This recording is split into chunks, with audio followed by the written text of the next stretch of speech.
êtes sur l'un des sujets anticipateurs et qui préfigure vraiment ce que va être à la fois la relation au travail et l'utilisation de nouvelles technologies au travail pour demain. Et donc, on a le plaisir de vous présenter notre deuxième UX Forum, parce que le premier a eu lieu en fait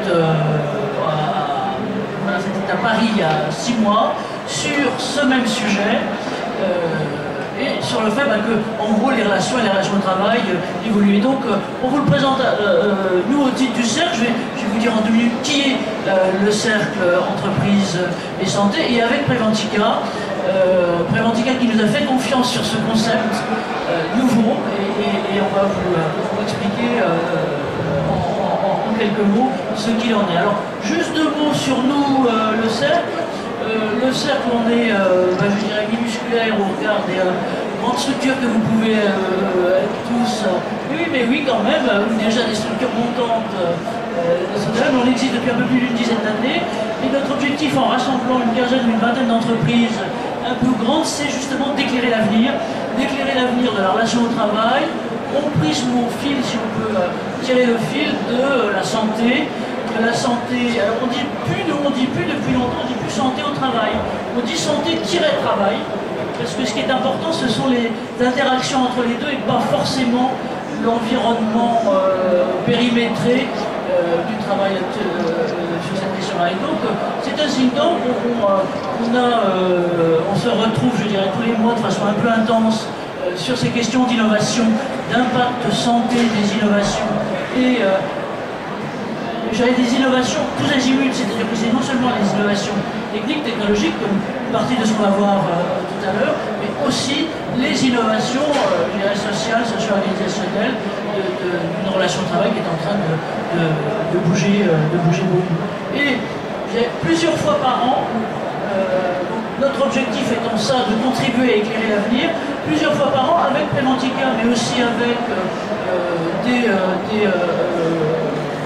universités, des écoles et autres, on contribue à diffuser finalement ce qui est un peu le fait de laboratoire de certaines structures, toujours dans une logique entreprise, c'est-à-dire en gros comment les utilisateurs, les responsables en entreprise et les opérateurs en entreprise se mobilisent et organisent ce type de choses. Donc on le fait avec Preventica, on aura sous peu des choses avec Arnaud, je pense à Boufti, par exemple, le CNAM et le master que vous fîtes, on va présenter tout à l'heure sur le management de la santé, l'évolution du management de la santé, les 5 et l'autre. Voilà. Donc voilà en gros ce qu'il en est, et ces programmes-là, on les appelle responsabilité sociétale en action.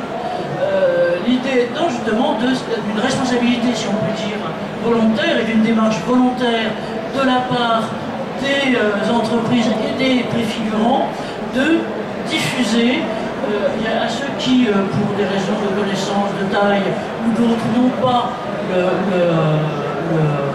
forcément l'accès spontané à ce type de choses, et permettre de mettre tout ça en lumière. Alors pardon, on va les faire rougir un peu, mais comme l'éclairage est blanc, ça ne se verra pas. C'est vrai qu'on cherche systématiquement à rechercher les meilleures expériences et les choses les plus porteuses.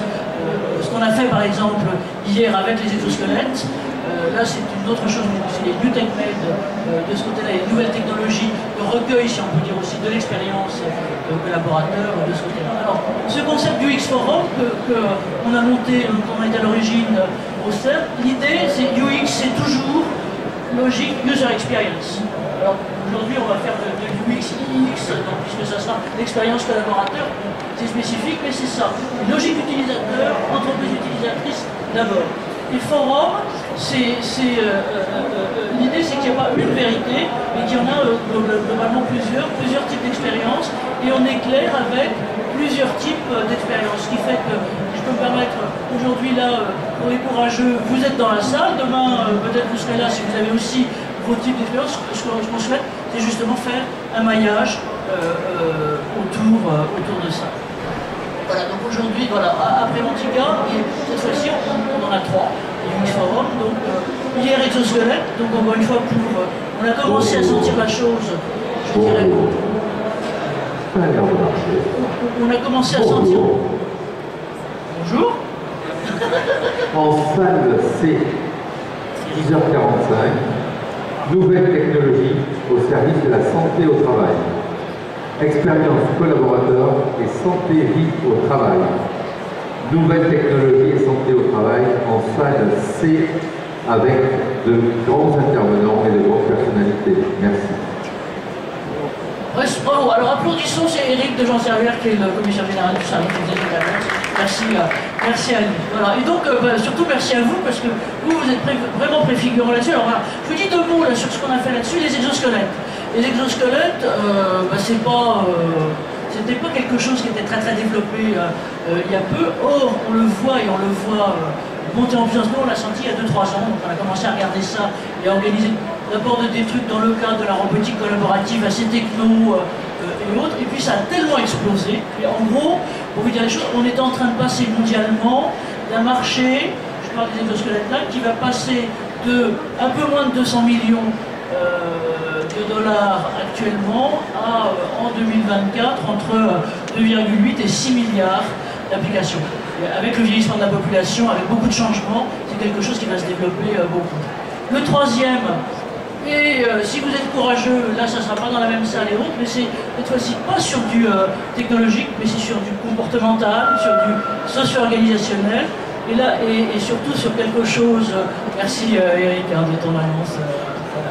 Et ça sera sur l'interaction collectivité, territoire et entreprise sur cette question en fait qui est fondamentale, qui est le partage et la meilleure organisation possible de l'espace et des trajets. Voilà, donc revenons si vous voulez bien à notre UX Forum de présence sur travail et New Tech Med. Dès qu'on a eu, je dirais depuis longtemps, des signaux faibles ou des signaux forts, parce que de plus en plus insistants, avec, on sent bien qu'on a une évolution, une quasi-révolution des attentes des salariés qui ne demandent plus, enfin les salariés. J'ai plus comme les moyens, moi je me refuse, excusez-moi, à utiliser le terme de collaborateur. Alors pardon, mais d'abord j'aime pas ça, et ensuite le fait d'être filière résistant, je ne peux pas. Donc exit, excusez-moi, mais exit le collaborateur. Alors disons employé, employé, salarié et autres, mais quand on dit salarié, ça veut dire qu'on est dans un contrat particulier, et on voit bien à l'exemple des États-Unis qu'on a 50%, déjà. Alors comment ça va évoluer en Europe, on ne sait pas, mais de travailleurs, je dirais, hors statut. Et donc, finalement, vive l'appellation de la CGT qui est celle de travailleurs. Donc nous allons garder les travailleurs, travail et New Tech Med. Voilà, donc notre truc là, c'est droit. Eh bien, j'ai le plaisir de vous présenter nos intervenants. Et donc, comme vous voyez, on va avoir en fait 2 volets. D'une part, l'expression, comment est-ce qu'évoluent les perceptions, les attentes des employés, des employés, des travailleurs, comment est-ce qu'on peut les capter de façon un petit peu nouvelle, parce que là aussi, de temps en temps, on est un petit peu perdu avec de nouveaux comportements, et on verra qu'il y a vraiment là, il y a 2 préfigurants qui sont à votre table. Il y a Delphine Giroux qui est là de Michelin, qui est responsable de l'expérience employée chez Michelin. Alors, 2 mots sur Delphine. Je pense que ce que vous avez de commun, tous, j'essaie de trouver les communs. Alors, eux deux, ils sont un peu par hasard des proches géographiques, puisqu'ils sont à Clermont-Ferrand, voilà. Mais en même temps, l'autre chose qui m'a frappé, c'est que vous avez tous un tropisme innovation. C'est-à-dire, et notamment innovation, soit par la technique, soit par le comportemental, soit par l'approche. Et Delphine, donc d'après ce que j'ai compris, vous êtes ingénieur de démarrage de formation et vous avez commencé, avant de rentrer dans les RH, à rentrer dans la question de l'innovation, et donc dans les processus d'innovation tout à fait techniques finalement chez Michelin. Donc voilà, et donc cette première partie, ce sera à la fois Delphine Giraud, ici présente, et puis Frédéric Baletti.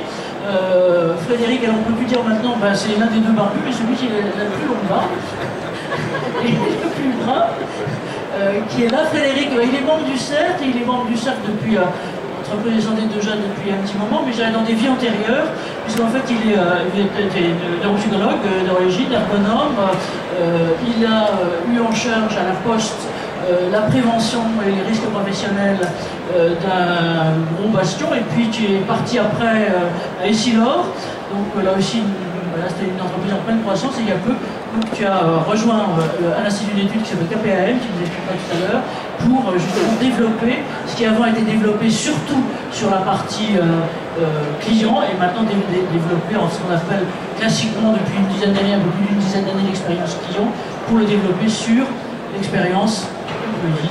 Voilà, là-dessus. Et donc ça sera le premier truc. Le deuxième volet sera plus centré sur les New Tech Med, et encore une fois sur ce que nous on a identifié comme étant l'une des solutions les plus porteuses de l'avenir. Donc pour vous tous qui êtes en général dans la santé et sécurité, c'est que l'un des grands problèmes à la fois au niveau de la médecine globale, générale, territoriale si on peut dire, mais aussi de la médecine du travail, c'est je dirais que la baisse, et c'est gentiment dit, de la population, en gros des médecins du travail, des médecins spécialisés là-dessus. Donc il faut bien à la fois pallier, parce que je dirais que si on était très réglementaire, parce qu'il y a tout un tas de choses qui ne peuvent plus se faire de façon classique, mais aussi encore une fois, pour répondre à des besoins des salariés qui de moins en moins sont saucissonnés, c'est-à-dire qu'on n'aime plus tout ce temps qu'on est saucissonné avec, là j'ai la partie qui travaille et qui est au boulot, là j'ai la partie familiale et voilà, et en gros les préoccupations de santé qui s'expriment, on ne peut plus les séparer autant que ça. Et donc là, on a deux grands gourous, un autre de Clermont-Ferrand et qui est docteur à Caire. Donc on peut être malade, on a au moins 2 médecins, il y en a peut-être dans la salle, mais là, pas trop, il faut espérer. Hier j'avais 2 ceintures noires, donc vous voyez, ça dépend. Donc, ils sont peut-être le tout, hein, on ne sait jamais, donc méfiez-vous. Donc Alain Aguerre et le médecin conseil du groupe Eramet, il nous dira quelques mots sur ça.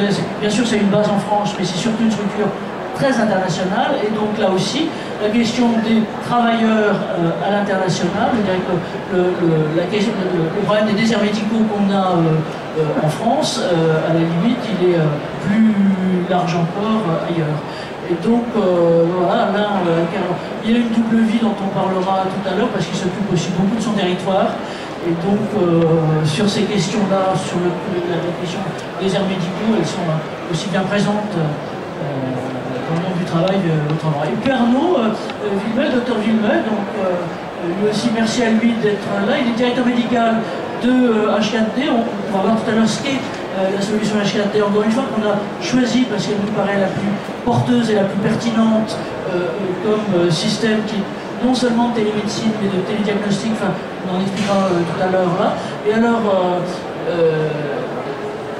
Arnaud, il a été médecin généraliste, je dirais d'origine et de démarrage. Il a fait ce fameux, alors qui nous parle beaucoup au CERC parce qu'on est en relation avec eux, avec le master et la chaire donc, de management de la santé au CNAM de Paris sur ces questions-là. Donc, optique de gestion en plus, et ensuite une carrière, je dirais, qui est atypique et intéressante, avec de démarrage à la fois quelque chose qui était vraiment centré sur la prévention, puisque à l'intérieur de l'une des antennes de la sécurité sociale, il s'occupait sur le terrain de prévention pour les enfants, et donc avec tout ce qui est la globalité, donc une prévention à spectre large et pas sur une spécialité particulière, et en même temps avec la nécessité de le faire, je dirais, d'avoir un suivi de ce côté-là, un suivi informatique, et donc la deuxième partie de sa vie qui est une vie sur les systèmes d'information spécialisés, et encore une fois internationaux, spécialisés sur le médical, avec les questions que ça pose, notamment en utilisation par les médecins. Tout ce qu'on dit là, c'est que tout le monde bouge, mais les médecins aussi. Et donc, c'est une nouvelle relation aux consultations et aux patients, finalement, parce qu'avec un médecin, on est à patient. Les agressions, comme ça. Et voilà. Donc, et puis, les deux que l'on est, donc, mon cher président Jacques Louvet, président du Cercle Entreprises et Santé, et moi-même qui suis l'agitatrice de ce débat, mais aussi d'autres. Voilà. Donc on va commencer, si vous voulez bien, par notre première partie sur employé expérience, expression et attente des salariés. Alors, internationalement, ça s'appelle IX, donc nous on est du UXX, on va un peu trop quand même. Et je vais demander à nos deux intervenants donc, de donner un petit peu leur optique et leur vécu là-dessus, de ce qu'ils ressentent à la fois des évolutions et du mode de saisie qu'il a. Donc Delphine, si vous voulez bien, c'est à vous d'abord. Donc je vous passe le micro.